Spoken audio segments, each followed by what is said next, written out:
దేశీయ స్టాక్ మార్కెట్లు ఇవాళ ఫ్లాట్ గా ట్రేడ్ అవుతున్నాయి. సెన్సెక్స్ స్వల్ప లాభాల్లో కొనసాగుతున్నాయి. నిఫ్టీ కూడా అలానే పయనిస్తుంది. ఇక బులియన్ మార్కెట్ నష్టాల బాట పట్టింది. బంగారం 200 తగ్గగా వెండి 1000 రూపాయలకు పైగా క్షీణించింది. ఇక అంతర్జాతీయంగా క్రూడ్ ఆయిల్ ధరలు స్వల్పంగా తగ్గాయి. సాయంత్రం వరకు మార్కెట్ ఎలా ఉంటుంది? బంగారం తగ్గుతుందా పెరుగుతుందా? ఇరాన్ అమెరికా యుద్ధ పరిస్థితుల ప్రభావం మార్కెట్ పై ఎలా ఉంటుందన్న విషయాలపై మార్కెట్ ఎక్స్పర్ట్ జీవి సత్యనారాయణ గారిని అడిగి తెలుసుకుందాం. నమస్తే అండి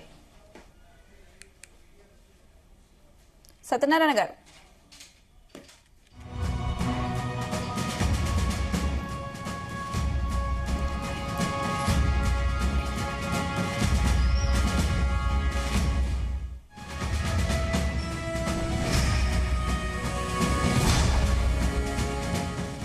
సత్యనారాయణ గారు గుడ్ మార్నింగ్ అనుష. నమస్తే అండి. దేశీయ స్టాక్ మార్కెట్లు ఇవాళ అయితే ఫ్లాట్ గా ట్రేడ్ అవుతున్నాయి. ఏంటి క్లోజింగ్ ఎలా ఉండే అవకాశాలు ఉన్నాయంటారు? ఇవాళ Friday, monthly futures opening day. BSE Sensex NSE already మొన్న వెన్స్డేనే స్టార్ట్ అయింది ఓపెనింగ్ మంత్. అంటే మే మంత్ అయిపోయినట్టు, మనకి జూన్ మంత్ లోకి వెళ్ళిపోయినట్టు. అయితే జూన్ మంత్ కాబట్టి పచ్చగా ఉంటది, మండే కూడా పచ్చగా ఉంటది. ఈ ఏదైతే న్యూస్ ఉందో ఇప్పుడు ఫ్లాట్ గానే ఉన్నట్టు. గోల్డ్ సిల్వర్ పెద్దగా ఏం లేదు. మార్కెట్లు కూడా 110 పాయింట్లు అక్కడ ప్లస్ లోనే ట్రేడ్ అవుతున్నాయి. కాకపోతే ఈ న్యూస్ ఏంటిది అంటే మెయిన్ ముడి చమురు ధర తగ్గటం. ఈ ముడి చమురు $91.92 $91-92 మధ్యలో ట్రేడ్ అవుతుంది. ఇది గుడ్ న్యూస్ అన్నమాట. దీంతో మన మార్కెట్లు పాజిటివ్ లోకి రావడం జరిగింది. ఇంకొకటి అంతర్జాతీయంగా ఏదైతే ఉందో ఈ ఇరాన్ అమెరికా మధ్యలో 60 రోజుల్లో ఏదైతే చర్చలు కాల్పుల విరమణ ఉందో దానికి సంబంధించి వాళ్ళిద్దరూ ఒక ఓకే అన్నట్టుగా ఒక తాత్కాలిక ఒప్పందం అనేది వచ్చింది అనేది. అంటే కాల్పుల విరమణ ఉంటూ మళ్ళీ ఈ చర్చలు జరిగేలా, హార్ముజ్ ని తెరిచేలా ఒప్పందం కుదుర్చుకోవడానికి నిన్న రెండు ఇరాన్ అమెరికా వాళ్ళు ఓకే అన్నట్టుగా ఒక అనౌన్స్మెంట్ చేయడం జరిగింది. అయితే ఈ ఒప్పందం ఏదైతే ఉందో ట్రంప్ సంతకం చేయాలి, అప్పుడే ఇది అమల్లోకి వచ్చే అవకాశం ఉంది అని వాళ్ళు అమెరికా వాళ్ళు చెప్పడం జరిగింది. ఓకే అయింది, కానీ సైన్ చేయాలని. కాకపోతే ఇప్పుడు వీళ్ళు ధృవీకరించలేదు ఎవరు, ఇరాన్ వాళ్ళు. కానీ మార్కెట్ మాత్రం పాజిటివ్ లోకి వెళ్ళిపోవటం జరుగుతుంది. ఎందుకంటే ఎప్పుడైతే చర్చలు జరుగుతాయా జరగవా అనేది కాదు, చర్చలు జరిగిన తర్వాత జరుగుతున్నాయని అన్నా ఈ ముడి చమురు కనుక తగ్గిపోయింది అనుకోండి, ఆటోమేటిక్ గా ఇక చర్చలు ఉంటాయా ఉండవా, చర్చలు పాజిటివా నెగిటివా న్యూట్రలా అనేది కాదు. ఎప్పుడైతే ఆ ఎఫెక్ట్ అంతా కూడా ముడి చమురు మీద ఉంటది. ముడి చమురు ఎప్పుడైతే డౌన్ ఫాల్ అవుతుందో ఆటోమేటిక్ గా చర్చలు జరుగుతున్నట్టు పాజిటివ్ లోకి. అందుకని ఎక్కడో ఒక దగ్గర యుద్ధం ఆగిపోతుంది కాబట్టి ఆటోమేటిక్ గా మళ్ళీ మన మార్కెట్లు పాజిటివ్ లోకి వెళ్తాయి. ఇప్పుడు ఏదైతే మొన్న సోమవారం నాడు ఇరాన్ మీద అమెరికా దాడులు చేయటం, మళ్ళీ బుధవారం దాడులు చేయటం, డ్రోన్లు రెడీగా చేయటం, ఇవన్నీ జరుగుతూనే ఉన్నాయి. వాళ్ళ స్థావరాలకి బోర్డర్ లో ఏవైతే ఉన్నారో వాళ్ళన్నీ ఉంది. మళ్ళీ ఇప్పుడు ఏంటిది, ట్రంప్ రెడీగా ఉన్నాడు చర్చలకి. ఈ వీకెండ్ అంటే వాళ్ళు శుక్రవారం, రేపెల్లిండి సెలవు, కానీ ఈ రేపెల్లిండి లోపల ఏదో ఒకటి చేస్తాము అన్నట్టుగా వాళ్ళు అనౌన్స్ చేయడం జరిగింది. అయితే ఇప్పుడు మళ్ళీ ఇంకోటి ఏంటిది, ఈ హర్ముజ్ లో ఏదైతే ఉందో వాళ్ళు టోల్ గేట్ మాదిరి కొంచెం ఆంక్షలు విధించడం జరిగింది. అయితే ఒక్కొక్క సంస్థ నుంచి, అంటే ఒక్కో నౌక నుంచి వీళ్ళు $2 మిలియన్ టోల్ గేట్ వసూలు చేస్తున్నట్టుగా న్యూస్ అన్నమాట. అయితే దాన్ని ఇవన్నీ ఆర్థికంగా బలహీనపరచడానికి, రాజకీయంగా ఉంచడానికి, వీళ్ళు సైన్యం ఏదైతే మోకరిల్లడానికి ఇవన్నీ కూడా జరుగుతున్నాయి అన్నమాట. ఇవన్నీ కూడా అమెరికా ప్రణాళిక రచించాయని ఇరాన్ వాళ్ళ సుప్రీం లీడర్ ముస్తఫా ఖమేనీ ఆయన స్పష్టం చేయడం జరిగింది. మళ్ళీ వీటన్నిటితో ఏంటిది, ఈ పశ్చిమాసియాలో శాంతి ఉండాలి, ఉండకుండా చేస్తున్నారు అని చెప్పేసి చర్చలు, ఇక ఇవన్నీ రొటీను. అయితే మన పని ఎంతసేపటికి ఏంది, చర్చలు జరుగుతున్నాయా జరగట్లేవా, అది సఫలమా విఫలమా కాదు, ముడి చమురు తగ్గిందా లేదా అనేదే ముఖ్యం. ముడి చమురు తగ్గింది సఫలం, ముడి చమురు పెరిగింది విఫలం, ముడి చమురు అట్లానే ఉంది న్యూట్రల్. ఇక మన పని ఏంది, ఇక రిజల్ట్స్ వస్తూ వచ్చినాయి, share market okay, small cap mid cap okay, results బాగున్నాయి చూసుకొని వాళ్ళు ఇన్వెస్ట్ చేయటం అనేది ఓకే. ఇక మన పని ఎంతసేపటికేంది, ఏమేమి ఉన్నాయి, ఏ కంపెనీలు వస్తున్నాయి రిజల్ట్స్ అవి చూసుకోవాలి.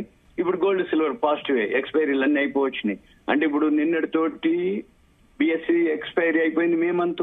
మొన్న బుధవారం రోజు జూన్ మంత్ ఫ్యూచర్స్ ఓపెనింగ్ అయినాయి. ఇప్పుడు గోల్డ్ సిల్వర్ కూడా అయిపోయింది వాళ్ళతోటి క్లోజ్. ఏది మంత్లీ మే మంత్ ఏవైతే ఫ్యూచర్స్ ఉన్నాయో అవన్నీ ఎక్స్పైరీ క్లోజ్. ఇక అందుకని ఏమవుతుంది, రేపు వెళ్ళండి ఇక నెక్స్ట్ మంత్ జూన్కి అందరూ జూన్కి వెళ్తాయి.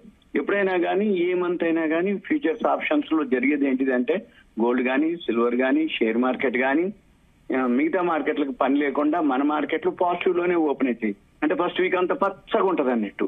అంటే మళ్ళీ ఇక కొన్నాళ్ళ తర్వాత మళ్ళీ మొదలవుతుంది. ఏది వరల్డ్ మార్కెట్లను బేస్ చేసుకుంటది, లేకపోతే ముడి చమురు ఈ ఇరాన్ అమెరికా చర్చల్ని బేస్ చేసుకుంటది, రిజల్ట్స్ ని బేస్ చేసుకుంటది. మన గవర్నమెంట్ కేంద్ర ప్రభుత్వం ఏమేమి అప్లికబుల్ అంటే క్యాబినెట్ లో కొన్ని అప్రూవల్ చేయటం, క్యాబినెట్ లో ఏమైనా డెసిషన్ తీసుకోవటం, లేకపోతే మన మోడీ గారు విదేశీ పర్యటనలో ఏమైనా అగ్రిమెంట్లు అవ్వటం, దాన్ని బట్టి మళ్ళీ మన మార్కెట్లు ఉంటాయి. ఇక మళ్ళీ వీటి అయిపోయినాక ఇక జూన్ లోకి వచ్చేటప్పటికి మాన్సూన్స్ అంటారు. ఇక మాన్సూన్స్ బయలుదేరినాయి, ఋతుపవనాలు బయలుదేరినాయి అని చెప్తారు ముందు. తర్వాత పోయిన సంవత్సరం కంటే ఈ సంవత్సరం ఎక్కువ ఉందని చెప్తారు, లేకపోతే పోయిన సంవత్సరం కంటే తగ్గిందని చెప్తారు. పోయిన సంవత్సరం బయలుదేరేటప్పుడు బాగానే ఉంటుంది, మళ్ళీ వచ్చినాక అంతకంటే అంత లేదు అని చెప్పేసి మళ్ళీ చెప్తారు. ఇవన్నీ ఇక రోజు రొటీన్ జరుగుతూ ఉంటాయి అన్నట్టు. ఇక మన పని ఏంది, వాల్యూ ఉన్న స్టాక్స్ కొనుక్కోవాలి, రిజల్ట్స్ వచ్చినాయి చూసుకొని కొనుక్కొని కనుక ఉంటే నో ప్రాబ్లం. ఇప్పటికీ చాలా కంపెనీల రిజల్ట్స్, ఇంకా వేల కంపెనీల రిజల్ట్స్ రావాల్సి ఉన్నాయి.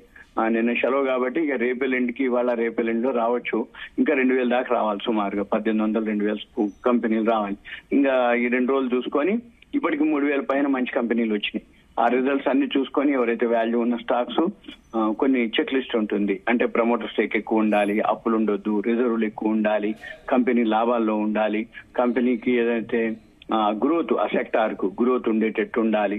ఇక తర్వాత కంపెనీకి ఏమన్నా ఇంకా వేరే సబ్సిడీలు కానీ రాయితీలు కానీ ఉన్నాయా లేవా, ఇవన్నీ చూసుకుని ఆ సెక్టార్ లో ఏ కంపెనీలు బెనిఫిట్ పొందుతున్నాయి అవన్నీ చూసుకొని ఇన్వెస్ట్ చేయొచ్చు. ఏం కాదు, ఇన్వెస్ట్ చేస్తే మళ్ళీ ఒక 3 నెలలు 6 నెలలు కనుక ఉండగలిగితే మంచి రిటర్న్స్ కనపడతాయి. ఎందుకోసం అంటే ఇది కూడా ఒక బిజినెస్, షేర్ మార్కెట్ అనేది. ఈ బిజినెస్ లో కూడా వాల్యూ చూసుకొని మనం కొనుక్కోవాలి, పెరిగినప్పుడు అమ్ముకోవాలి. జనరల్ గా జరిగేదంతా ఏంటిది ప్రాసెస్ అంటే రోజు ఏదో ఒక రోజు న్యూస్ చెప్తారు, ఏదో ఒక సెక్టార్ పెంచుతారు, లేదు ఏదో ఒక సెక్టార్ పడేస్తారు. సపోజ్ ఇప్పుడు ఇవాళ నిఫ్టీ ఉంది, 40 పాయింట్లు పెరిగింది, BSE సెన్సెక్స్ కొంచెం మైనస్ లో ఉంది, అది మిస్ మ్యాచ్ అవుతుంది అక్కడ. ఎందుకంటే ఆ సెన్సెక్స్ లో ఉన్న షేర్లు ఈ BSE లో NSE లో ఉండే షేర్లు, అంటే నిఫ్టీ 50 షేర్లు ఉంటాయి, BSE సెన్సెక్స్ లో 30 షేర్లు ఉంటాయి. అక్కడ వెయిటేజ్ని బట్టి ఆ సెన్సెక్స్ మూవ్ అవుతుంది. కానీ ఇక్కడ మిస్ మ్యాచ్ అవుతుంది. ఇక్కడ మిస్ మ్యాచ్ కాదు. రెండోది ఏంటిదంటే ఇప్పుడు నిఫ్టీ 500 ఉంది, అది 26, నిఫ్టీ బ్యాంక్ ఉంది 66. ఇవన్నీ కొంచెం పెద్దగా. నిఫ్టీ ఐటీ వేళ బాగా తీసుకోవటం జరిగింది, 800 పాయింట్లు, 786 పాయింట్లు ఇప్పుడు ప్లస్ లో ఉంది నిఫ్టీ ఐటీ వరకు. ఇక మిడ్ క్యాప్ మామూలుగానే ఉంది, PSE బ్యాంక్ మైనస్ లోనే ఉంది, నిఫ్టీ 200 ఫ్లాట్ గానే ఉంది, నిఫ్టీ 100 ఫ్లాట్ గానే ఉంది, నిఫ్టీ స్మాల్ క్యాప్ ఫ్లాట్ గానే ఉంది, BSE 500 100 పాయింట్లు ప్లస్ లో ఉంది, BSE 100 ఒక 34 పాయింట్లు ప్లస్ లో ఉన్నాయి. ఒక ఐటీని ఇవాళ లీడ్ చేస్తుంది, ఏది సెన్సెక్స్ ని. అందుకని ఇక మనం చూడవలసింది ఏంటిది అంటే ఏవైతే ఇప్పుడు ఐటీలో ఏవైతే ఉన్నాయో leaders, Infosys, HCL tech, TCS, టెక్ఎం, ఇవన్నీ అన్నమాట. అంటే ఏవైతే IT సెక్టార్లు ఉన్నాయనగానే leading IT sector lead చేస్తుందంటే ఇవి పెరిగితేనే లీడ్ చేస్తుంది. అంటే ఆ సెక్టార్ ఇన్ఫోసిస్ అనుకోండి, HCL టెక్, ఇవి చూసుకోవచ్చు. ఇక మనం చూడవలసింది ఏంటిది, వాల్యూ ఉన్న స్టాక్స్. రోజు ఏదో ఒక సెక్టార్ పెంచడం, ఏదో ఒక సెక్టార్ ని ఫాలో అవుతుంది. మళ్ళీ పడ్డ సెక్టార్, పెరిగిన సెక్టార్ ఇంకో రోజు ప్రాఫిట్ బుకింగ్ జరుగుతుంది. పెరిగింది తగ్గింది అంటే ప్రాఫిట్ బుకింగ్ అంటారు, తగ్గింది పెరిగింది అంటే షార్ట్ కవరింగ్ అంటారు. ఇవాళ వీకెండ్ ఫ్రైడే మామూలుగానే ఫ్లాట్ గానే పాజిటివ్ లోనే క్లోజ్ అయ్యే అవకాశాలు కనపడుతున్నాయి. ఎందుకంటే ఇవాళ ఓపెనింగ్ డే కాబట్టి. అయితే ఈ ఓపెనింగ్ డే లో గనక ఫ్యూచర్స్, అంటే జూన్ మంత్ లో ఉన్నాం, ఇప్పుడు జూన్ మంత్ కు ఫ్యూచర్స్ కి వెళ్ళాం, BSE Sensex, Nifty, gold, silver. ఇప్పుడు గనక తగ్గింది ఇవాళ అంటే బై చేయడానికి మంచి ఛాయిస్ అన్నమాట, మంచి ఆపర్చునిటీ.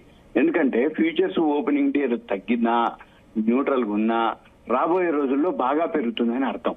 అందుకని ఎవరైతే వీడియో గమనిస్తారో పేపర్ ట్రేడింగ్ చేసుకోవచ్చు, అబ్జర్వ్ చేయొచ్చు. వాళ్ళకి ఏదైనా డౌట్ ఉందంటే దాని మీద చూడొచ్చు, ఇది చెప్తుంది నిజమా అబద్ధమా, లైవ్ లో ఏం జరుగుతుందో గమనించవచ్చు. అప్పుడు ఆటోమేటిక్ గా వాళ్ళకి ఒక ఐడియా వస్తుంది, ఫస్ట్ వీక్ లో ఎందుకు పెరుగుతుంటాయి, ఎక్స్పైరీ అయిపోయినాక క్లోజింగ్ లో ఎందుకు తగ్గుతున్నాయి. ఇవన్నీ కనుక గమనించగలిగితే ఒక నెల పాటు ఆటోమేటిక్ గా తెలుస్తుంది. ఇవాళ అన్ని ఓపెనింగ్లు కాబట్టి ఒకవేళ తగ్గితే కొనుక్కోవడానికి ఆపర్చునిటీ. మళ్ళీ ఫస్ట్ వీక్ మండే తర్వాత ట్యూస్డే అట్లయితే మళ్ళీ మార్కెట్లు గోల్డ్ సిల్వర్ పెరుగుతుంది, షేర్ మార్కెట్ పెరుగుతుంది. షేర్ మార్కెట్ లో అప్పటికి ఇంకా కొన్ని కంపెనీలు రిజల్ట్స్ వస్తాయి. 31 మే వరకు చూసుకొని మనం ఇన్వెస్ట్ చేస్తే ఒక 3 నెలలు 6 నెలలు బేఫికర్. ఓకే సత్యనారాయణ గారు, ప్రస్తుతం ఉన్న మార్కెట్ ఒడిదుడుకుల నేపథ్యంలో కొత్తగా ఇన్వెస్ట్ చేసే వారికి ఎలాంటి సలహాలు సూచనలు చేస్తారు యాజ్ ఎ మార్కెట్ ఎక్స్పర్ట్ గా, అండ్ ఎలాంటి స్టాక్స్ పైన ఫోకస్ చేస్తే మంచిదంటారు? సెక్టార్లు చూసుకోవాలి. సెక్టార్లు ఏవైతే ఉన్నాయో FMCG ఓకే, ఫార్మా ఓకే. ఇప్పుడు ఐటీ ఇవాళ బాగుంది. ఐటీ బాగా బాటంకి వచ్చింది మొన్న మధ్య. మళ్ళీ ఇప్పుడు ఐటీ కంపెనీలని ఏ టూల్కి వెళ్తాయి అవి చూసుకోవాలి. ఇకపోతే మనం లిస్ట్ కావాలంటే కొంచెం సెపరేట్ గా ఒక దానికోసం సెపరేట్ చేయాల్సి ఉంటుంది. ఎందుకంటే ఇప్పుడు ఇండస్ట్రీ అంటే ఫైనాన్స్ అని, కెమికల్స్ అని, ప్రైవేట్ బ్యాంకులు, పబ్లిక్ బ్యాంకులు, textile, auto components, pharmaceutical, industrial products, టైర్లు, electrical, agriculture, food products, reality, తర్వాత కన్స్ట్రక్షన్ కంపెనీలు, తర్వాత ఐటీ కంపెనీలు, రిటైల్ కంపెనీలు, banks, capital goods, health care, fertilizers, paper, entertainment, ఇలా 83 సెక్టార్లు ఉంటాయి. సిమెంట్, పవర్, తర్వాత టెలికాము, ఏరోస్పేస్, ఈ విధంగా బేవరేజెస్ అని, తర్వాత ఇన్సూరెన్స్ సెక్టార్ అని, పెట్రోలియం ప్రొడక్ట్స్ అని, పర్సనల్ ప్రొడక్ట్స్ అని, ఆయిల్ కంపెనీలు అని, ఆటోమొబైల్ అని, ట్రాన్స్పోర్ట్ అని, మినరల్స్ అని, ఫైనాన్షియల్ అని, అగ్రికల్చర్ అని, ఇలా health care, printing, publication, telecom, house hold articles, ఇలా ఒక్కొక్కటి కావు, ఇలా 83 సెక్టార్లు డైవర్సిఫైడ్ ఉంటాయి. తర్వాత ఈ విధంగా మనం అంటే టైర్ సెక్టార్, ఇట్లా ఆటో సెక్టార్, ఇట్లా మనం గనక చూడగలిగితే వాటిల్లో గనక మనం అంటే 83 సెక్టార్లు ఉంటాయి. ఈ 83 సెక్టార్లో మనము చూసుకొని ఏ సెక్టార్ లో ఏ కంపెనీలు ఎంతెంత లాభం వచ్చింది పోయిన సంవత్సరానికి ఈ సంవత్సరానికి, లాభంలో కూడా మ్యానిపులేషన్ ఉందా, లాభం నిజంగా వచ్చిందా అది తెలవాలి. అది కనుక తెలిస్తే ఇన్వెస్ట్ చేస్తే ఒక 3 నెలలు 6 నెలలు ఒక 1 year. ఎందుకంటే నవంబర్ 8కి ట్రంప్ మళ్ళీ అమెరికాలో మధ్యంతర ఎన్నికలు ఉన్నాయి. ఆ మధ్యంతర ఎన్నికలు కనుక అయిపోతే ఆల్మోస్ట్ ఆల్ నెగిటివే ఉండొచ్చు, ట్రంప్ కు వ్యతిరేకంగానే ఉంటది, ట్రంప్ కి ఎగనిస్ట్ గా రావచ్చు. ఎందుకని అప్పటి వరకు కొంచెం ఉంటుంది, తర్వాత ఆటోమేటిక్ గా మళ్ళీ మార్కెట్లు పుంజుకునే అవకాశం ఉంది. ఎందుకంటే ప్రపంచ దేశాలన్నీ కూడా ట్రంప్ కు వ్యతిరేకంగానే ఉన్నాయి. ఇరాన్ అమెరికా యుద్ధం అంటాడు, గెలిచిన దగ్గర నుంచి అధ్యక్షుడిగా ఎన్నుకోబడ్డ దగ్గర నుంచి కూడా ఆయన సుంకాలు టారిఫ్లు, చివరికి మళ్ళీ ఇప్పుడు ఇరాన్ అమెరికాలు అంటే ఆయన మేల్కొని ఊకోడు, ఏదో ఒకటి చేస్తాడు ఆయన అధికారంలో ఉన్నంత వరకు. ఆయన అధికారం అయిపోయేంత వరకు ప్రపంచ దేశాలందరికీ ఇదే టెన్షన్. మనమే కాదు, పిల్లలు అనుకోండి, ఎడ్యుకేషన్ పోయిన వాళ్ళు అనుకోండి, జాబ్స్ అనుకోండి, ప్రతి విషయంలో ఇప్పుడు మన పిల్లలందరూ అక్కడ ఎంఎస్ చేసి ఉట్టిగానే ఉంటారు చాలా మంది. మళ్ళీ ఎవరైతే అంతకుముందు సెటిల్ అయిన లోన్లో అంతకుముందు బాగా పంపించేది, ఇప్పుడు మనకి ఇంకా కొన్ని పంపించట్లేదనో, ఇక ఇట్లాంటి న్యూస్ అన్నమాట. కాబట్టి బెనిఫిటే, అక్కడి నుంచి పంపిస్తే $96 వచ్చినట్టే. $100 ఇక్కడ తల్లిదండ్రులకు పంపిస్తే వాళ్ళకు $100 కింద వస్తుంది. $100 అంటే వాళ్ళకి $100 లెక్కే. కానీ ఇక్కడ మనకి 9,600 9,500 వాల్యూ అన్నమాట. రాబోయే రోజుల్లో అది 100కి చేరే అవకాశం ఉంది. ఎందుకంటే అమెరికాలో ఇన్ఫ్లేషన్ పెరిగింది ఆల్రెడీ. ఇప్పుడు మనకి డేటా కూడా రావడం జరిగింది, మొన్న జీడిపి డేటా వచ్చింది America GDP data slow down అయింది. మన జీడిపి కూడా ఆల్రెడీ స్లో డౌన్ అవడం జరిగింది. మనమే కాదు, ప్రపంచ దేశాల ఆర్థిక వ్యవస్థలన్నీ కూడా ఇన్ఫ్లేషన్ పెరగడం జరిగింది. ఇవన్నీ కూడా ఇప్పటి రోజుల్లో కోలుకునేటట్టు కనబడట్లేదు. మెయిన్ ఏంటిదంటే ముడి చమురు ధర తగ్గాలి. ఈ ముడి చమురు ధర తగ్గితే ఆటోమేటిక్ గా ఇవన్నీ కూడా సెట్ అవుతాయి. కాబట్టి మళ్ళీ 3 నెలలు 6 నెలల సంవత్సరం అనేది, ఈ లోపల గోల్డ్ సిల్వర్ అప్పటి వరకు పెరిగే అవకాశాలు తక్కువ. కానీ పెరుగుతూ ఉంటే తగ్గుతూ ఉంటది. ఇన్వెస్ట్ చేయొచ్చు, ట్రేడింగ్ చేయొచ్చు, మామూలుగా అబ్జర్వ్ చేయొచ్చు. ఇంకేదైనా ఉంటే చిన్న మొత్తాలు అంటే SIP ద్వారా కానీ లేదు ETFల ద్వారా కానీ వాటిల్లో మనము ట్రేడింగ్ చేసుకుంటూ పోవచ్చు మనం సింపుల్ గా. ఎందుకంటే ఇప్పుడు అక్కడక్కడే ఉంది ఫ్లాట్ గా. సిల్వర్ కొంచెం పాజిటివ్ లోనే, అంటే అక్కడే న్యూట్రల్ అంటే ఎప్పుడైతే ముడి చమురు ధర తగ్గిందో బ్రెంట్ ఆయిల్ కొంచెం తగ్గినప్పుడు గోల్డ్ కూడా ఫ్లాట్ గానే ఉంది, సిల్వర్ కూడా ఫ్లాట్ గానే ఉంది. కానీ పాజిటివ్ ఎప్పుడు మండే ఉంటది గోల్డ్ సిల్వర్ కి. ఎందుకంటే ఈ తగ్గిన ముడి చమురు ఎఫెక్ట్ గోల్డ్ సిల్వర్ మీద రాలేదు ఇంకా. అంటే నీ ముడి చమురు తగ్గినప్పుడు గోల్డ్ సిల్వర్ పెరగలేదు అంటే కొనుక్కోమని అర్థం, పెరిగింది అంటే అమ్ముకోమని అర్థం. అంటే ఇప్పుడు ఏది ఈ ముడి చమురు ఎఫెక్ట్ ఏదైతే ఉందో ఈ గోల్డ్ సిల్వర్ మీద ఎఫెక్ట్ రావాలి, కానీ ఇప్పుడు ఎక్స్పైరీ ఉంది కాబట్టి రాలేకపోయింది. ఎక్స్పైరీ అయిపోతే ఆటోమేటిక్ ఒక్కసారి మళ్ళీ పెరిగే అవకాశాలు ఉంటాయి. కాబట్టి ఈ వీడియో ఎవరైతే చూస్తారో కొనుక్కోవచ్చు బేఫికర్, దానికి ఏం లేదు గోల్డ్ సిల్వర్. కాకపోతే ఇప్పుడు మూడాలని అంటారు. కాకపోతే మనం ఆర్నమెంట్స్ కొనొద్దు. ఏమైనా ఉంటే ఈటీఎఫ్లు ఎస్ఐపిఎల్ ద్వారా కొనుక్కోవచ్చు. కావాలి అనుకుంటే 1 గ్రాము మన కమోడిటీస్ ఎక్స్చేంజ్ లో 2000 పెడితే చాలు 1 గ్రాము గోల్డ్ కొనుక్కోవచ్చు. ఓకే అండి, థ్యాంక్ యూ అండి సత్యనారాయణ గారు.